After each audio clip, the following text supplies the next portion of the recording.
And Claire, report 7.1 community development update. I will hand over to you.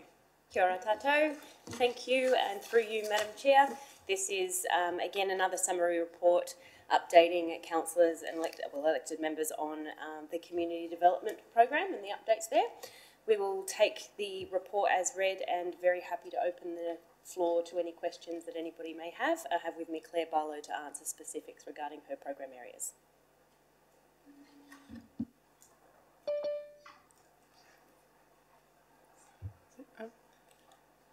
I think we have no questions because you're both amazing, clearly. Oh, I am so glad because I cough. I cough every time I speak, but if you do ever have questions, feel free to ask. No, I think I did mention at the last standing committee meeting, it is awesome getting these updates and hearing how the programs are running, so thank you for doing that. It's really nice to read the positivity of these programs, so thank you. Thank you. So my job is now to receive and note this report.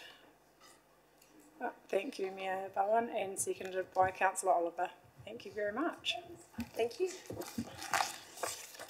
Okay, are you running this note? Here comes Nicole. Awesome.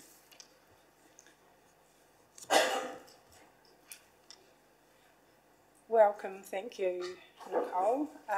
Progress report, Agintyre Heritage House Galleries Seismic Strengthening and Refurbishment Project Update, report 7.2. I will hand to you.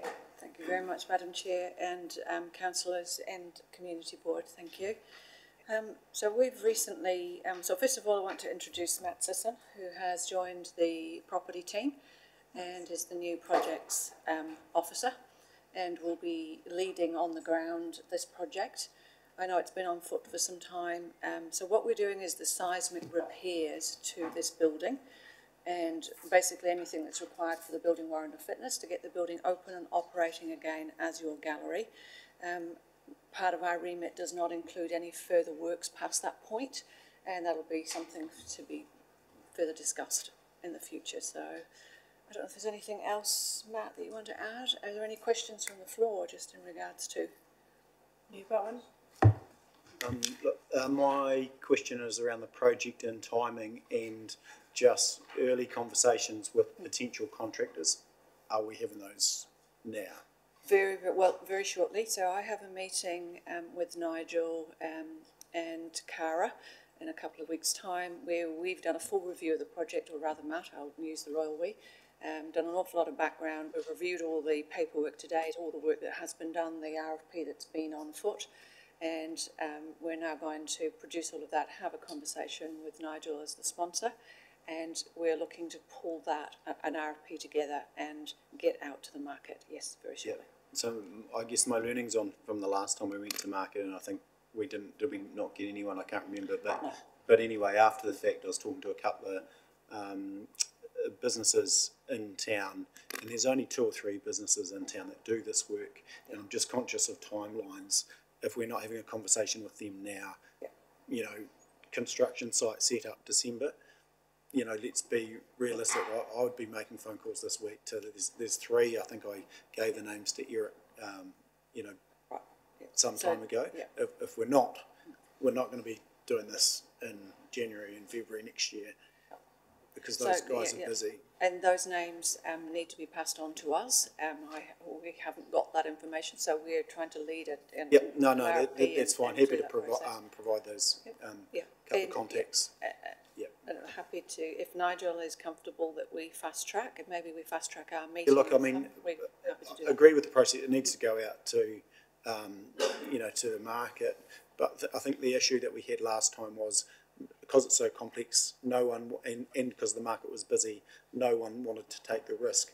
And so the conversation was actually, let's share that risk. Some of the risk is borne by council, but we're actually going to get a contractor to do the work. And I think those were the learnings that we had. So hopefully, you know, they're flowing through, and just have those conversations. I'll absolutely. Look, I'm happy to do that if you could pass on those names. And I think what I'd like to acknowledge is that as a team within property, and you saw what we delivered for the bleachers, we get on with it. And so we intend, I know this has been on foot for some time, that we want to get on with this for you and have this building operating as your gallery again as soon as we possibly can.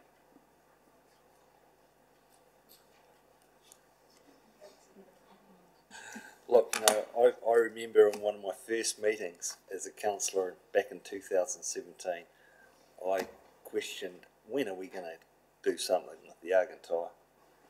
And I can't believe we're still here now in 23 and nothing's been done. It's shocking. So I don't know, let's put off for a couple of weeks. We'll have another meeting. I guarantee we'll be still here at our next committee meeting wondering what's happened. So we need action. It's just not good enough. So how long can this go on for? It's ridiculous. I don't want to hear excuses, I want to hear action.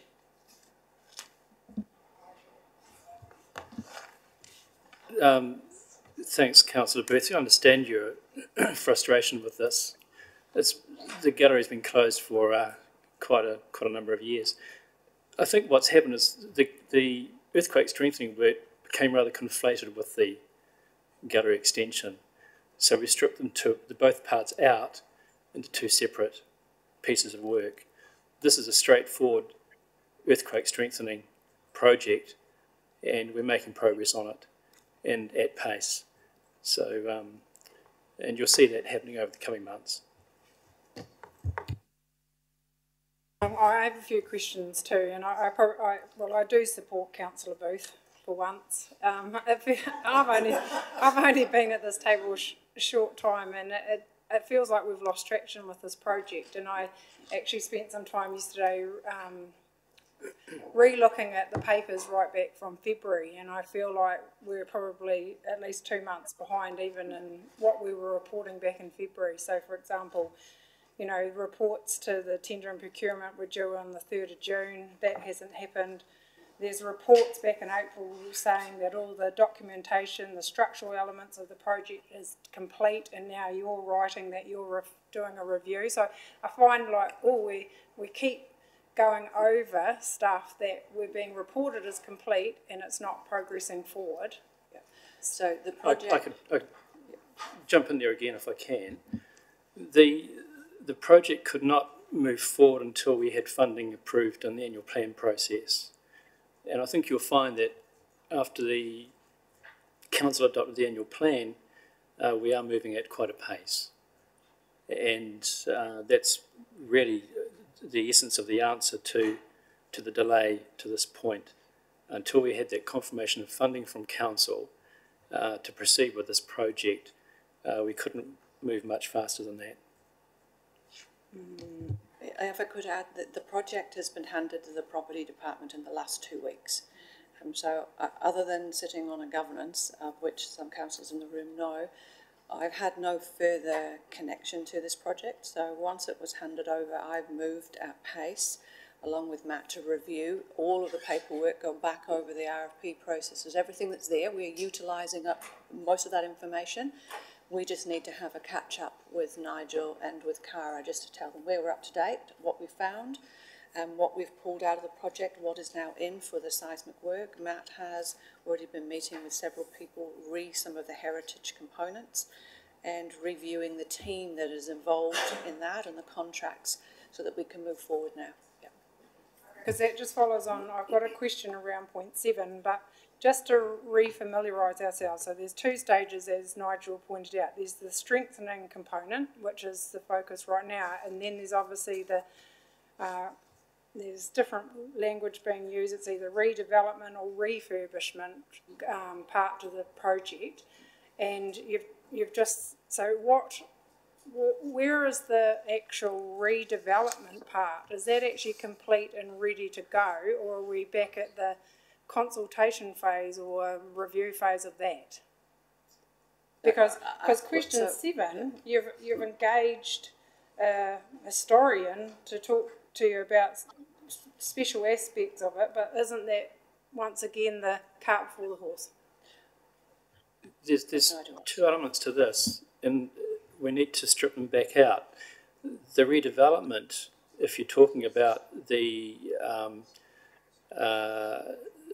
where plans coming from architects for a new development of the gallery, that's not happening at this point. All we're concentrating on here is for earthquake strengthening of the Heritage Gallery House and internal development of that. The grand design of a major deconstruction of the existing gallery space and a new build of space, while in the long-term plan, is not part of this project. So this is a straightforward earthquake strengthening, and then once this is completed, our attention will turn to the next stage of redevelopment.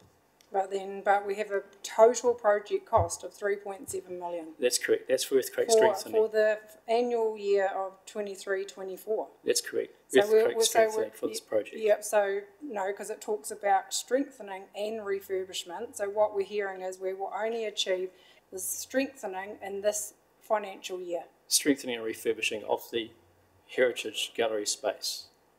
Yes, that is my question then. That's right. Have we done the work for the refurbishment? So refurbishment in regards to painting and decorating inside. Yes. Refurbishment from a restorative perspective of the house. No, that is not part of my remit that has been given to me. I will be opening the building so that it can be used. So yes, there's going to be a refresh inside, but we won't be, and the remit is not to restore, go past that point. Restoration will be alongside of a whole new gallery. Okay. So the language there is actually regarding a freshen up inside the gallery house. It has been closed for now 5 years. Which will happen at the same time as the seismic. Yes, yeah. And Ian Bowman is involved because of the heritage aspect of the seismic work. We have to refer to him as the architect for heritage. If chimneys, for instance, that would have to be removed, or we have to work through the heritage architect for any reports. The building consent and the resource consent are both in and have both been granted, so that has been previous. So we're actually very close to moving. Councillor Booth. Yeah, I'll just correct. It was 2019, and Ian Bowman had already been involved at that stage. So I'd hate to see how many reports you've got, and I'd suggest he's probably already made a meal of this. Quite frankly, that information was there, and we got sidetracked by thinking we're going to do a redevelopment. We're now back, actually, and the money was approved back in 2019 to do the earthquake update then, but then it got completely out of hand because you got all the heritage people involved, and then there was an out-of-town architecture company that was involved. I mean, I'd hate to think how much money we've actually spent on consultants on getting the same information. And yeah, it's someone needs to take ownership of this issue and now. One of the areas, Nicole and Nigel, just referencing back to you both, is I see what's probably fallen over as your reference group since the new appointed election back in October. You had a reference group which was the chair of community services. I think it was Councillor Booth, Councillor Piddington, and I would strongly suggest that you may look at re-establishing that reference group, so we have some more sense of ownership for this project. Yes. And I think the information that Ian Bowman has provided will still be probably still be relevant, and we'll be looking through that as well as we go forward. But it's important, being a heritage classified building, that we do take into account, we have to work with Heritage New Zealand, Pohiri Taonga, and that requires the historical architect to be involved in guidance along the line that we're doing this correctly. The reference group, my understanding, was set up to include guidance on the overall redevelopment of a new gallery space. This is simply a earthquake strengthening project, and the approach that we're looking at taking is to provide update and information back to council as this progresses. That there's really no decision making that's really required further than earthquake strengthening, getting the builders online to actually complete the project. Okay, well, my suggestion then is, we've had a report, December, February, March, April, and we still haven't made any progress. That's So because my suggestion is that every month going forward in the standing committees, there is a report with an update. We can do that. And the reason there's been no further reporting prior to this is because it hasn't been approved in the annual plan to commence the project. I think you have noticed that there is frustration around the table about the delivery of this project, so a continuous update from Nicole and her team would be awesome. So I'd like to mute that and have that done. And thank you through the chair. Do we have any will do further that. questions to the report, please?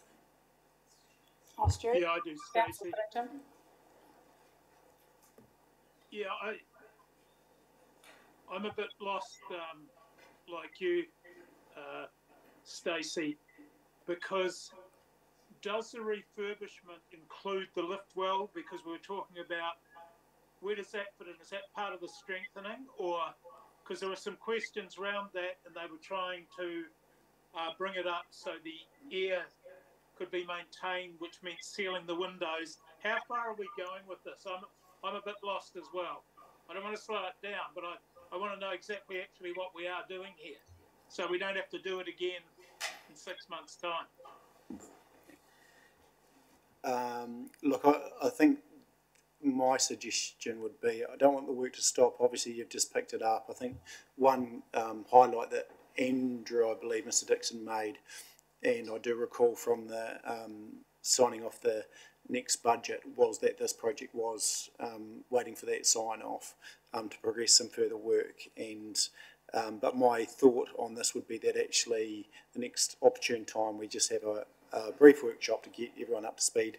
Once you've got yourselves fully up to speed, to get us back on track. But I would just emphasise that, and I've sent you those numbers to give those builders a call. I'm not saying their preference, but starting the conversations so we can have someone do this work. Thanks. Thank you. And through the chair, in answer to Councillor Piddington, the lift is on our list. What we have to do is actually go through the costs, as we know from when budgets were set for this and what's happening out in the real world construction wise. There has been some movement, so we want to cost up all of the seismic work and those basics, and if there is enough money at the end of that, then we do intend to look at installing that lift. But if the building can be opened and we run out of budget to be able to do that, then we'll come back, take some guidance from you, and maybe look at how we could future-proof for that lift to go in. So it's on the list, but we can't confirm that we're going to have enough money in the budget to be able to do that. And quickly, in answer to Councillor Booth, I'm very cognizant of the amount of consultants and others that have been involved, and part of the project when it was handed over working with Nigel was to re-look at all of those people involved, trim that back, which is why we have Matt, boots on the ground, who will be leading that project in a more hands-on internal for us, and hoping to novate where we can anybody into the construction firm and really skin the project down as we did for the bleachers in a very similar manner. Great, thank you, and welcome aboard, Matt. So no further questions. So we will receive and note the progress report for the gallery, and we look forward to further progress reports, Nicole and Matt, as we go through. You would like to move that, wouldn't you, Councillor Parker? All right, and a seconder, please. Thank you, Councillor Pye. All those in favour, please say aye. Carried. Okay, consideration of any urgent business? No. Consideration of any minor nature matters? I declare the meeting closed at 20 to 2. Thank you.